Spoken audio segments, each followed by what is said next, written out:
ఎన్ని కోటాను కోట్ల మంది అయినా కానివ్వండి, నమ్మి దుర్గా అమ్మా అన్నాడు అనుకోండి, అలా అన్నటువంటి వాళ్ళు ఎన్ని కోటాను కోట్ల మంది అయినా సరే వాళ్ళ యొక్క భీతిని, భయాన్ని ఆమె తీసేస్తుందట.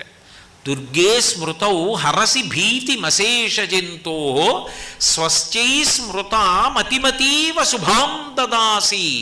ఆయనకేం కష్టం లేదు, ఆయన సుఖంగా ఉన్నాడు, హాయిగా ఉన్నాడు.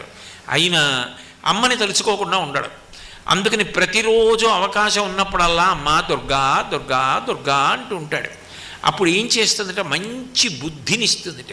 ఆయన కీర్తివంతుడు కావడానికి ఆయన యందు అట్లా ఆలోచన దొంతరులుగా ఎన్నో మంచి శుభ సంకల్పములు చేయించి వాటిని కార్యములుగా మార్చగలిగిన దక్షతనిచ్చి ఇన్ని చేసిన వాడన్న కీర్తిని కట్టబెట్టి యశస్విని అవుతుందిట. అమ్మవారి